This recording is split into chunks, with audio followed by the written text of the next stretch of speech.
দেখুন 4 এপ্রিল মমতা বন্দ্যোপাধ্যায় তিনি কোচবিহারে তার সভা রয়েছে সে তো আমরা জানি, কিন্তু এর পাশাপাশি আজ আমরা দেখলাম কৃষ্ণনগর দিয়ে তিনি তার প্রচার সভা শুরু করলেন এবং সেখান থেকে ফের একলা লড়াইয়ের ডাক তৃণমূল নেত্রীর মুখে। বাম কংগ্রেসকে নিশানা করে কৃষ্ণনগর থেকে সরাসরি বার্তা মমতার।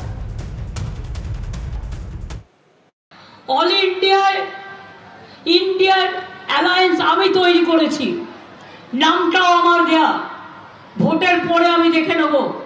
কিন্তু বাংলায় সিপিএম কংগ্রেস বিজেপি আমাদের বিরুদ্ধে লড়াই করছে। সিপিএম কে ভোট দেওয়া মানে বিজেপিকে ভোট দেওয়া, কংগ্রেসকে ভোট দেওয়া মানে বিজেপিকে ভোট দেওয়া, আর একটা লেজুর পার্টি মুসলিম পার্টি হয়েছে সেটাকে ভোট দেওয়া মানে বিজেপিকে ভোট দেওয়া, আর বিজেপিকে ভোট দেওয়া মানে বিজেপিকে ভোট দেওয়া। লড়ছি আমরা একলা। যদি তোর ডাক শুনে কেউ না আসে তবে একলা চলো রে। সৌরভ গুহ আমাদের প্রতিনিধি আমাদের সঙ্গে রয়েছেন সরাসরি। সৌরভ, মমতা বন্দ্যোপাধ্যায়ের বক্তব্য আমরা শুনলাম, কৃষ্ণনগরের সভা থেকে তিনি আরো একবার স্পষ্ট করে দিলেন যে বাংলা থেকে কোনোভাবেই জোট বেঁধে লড়াই সম্ভব নয়।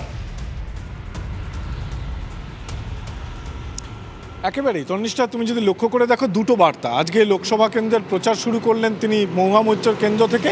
দুটো বার্তা দিয়েছেন। এক, অল ইন্ডিয়া স্তরে সর্বভারতীয় স্তরে ইন্ডিয়া জোটের দরজা বন্ধ করছেন না মমতা বন্দ্যোপাধ্যায়, বললেন ভোটের পর আমি দেখে নেব, ওই নামটা আমারই দেওয়া।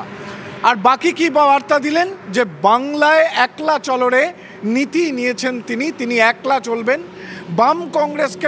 বাম কংগ্রেসকে তিনি সুচাগ্র মেদিনীও ছাড়বেন না, এবং বাম কংগ্রেস এবং অন্যান্য দলকে ভোট দেওয়া মানে আসলে বিজেপির হাতকে শক্তিশালী করা।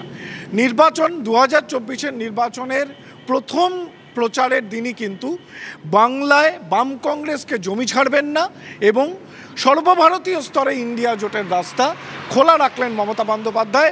এই রাজনৈতিক বার্তা কিন্তু তিনি স্পষ্ট করেছেন।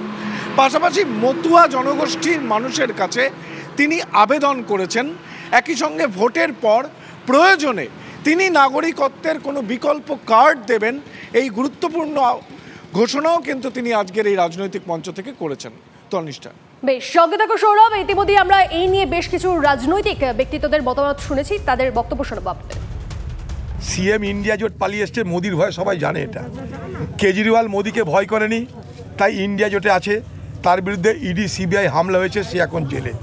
দিদি যাতে মাতাল তাহলে ঠিক, দিদি জানে আমার খোকাবাবু যে পরিমাণ লুট করেছে, আমার ঘরে যে পরিমাণ কালো টাকা আছে, ইডি সিবিআই মোদি লাগালে আমার জীবনে বিপদ আসবে।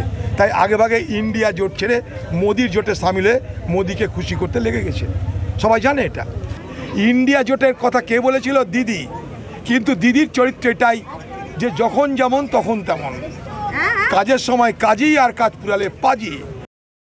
যেমন মুখ্যমন্ত্রী আজকে এমন আবার অসত্য বলেছেন যেটা ঘোড়াও শুনলে হাসবে। উনি নাকি ইন্ডিয়া তৈরি করেছেন, উনি নাকি ইন্ডিয়ার নাম দিয়েছেন, অথচ সবাই জানে উনি বিজেপির রাষ্ট্রপতি প্রার্থীকে সমর্থন করেছেন, উনি বিজেপির উপরাষ্ট্রপতি প্রার্থীকে সমর্থন করেছেন। উনি বিজেপির বিরুদ্ধে নয়, উনি বিজেপিকে সাহায্য করার জন্য ইন্ডিয়া জোটকে ভাঙার প্রচেষ্টাতে আছেন বলেই বাম এবং কংগ্রেস যারা মূল উদ্যোক্তা, সেই উদ্যোগের সঙ্গে উনি কোনোদিন থাকতে চাননি, তালগোল পাকাবার চেষ্টা করেছেন।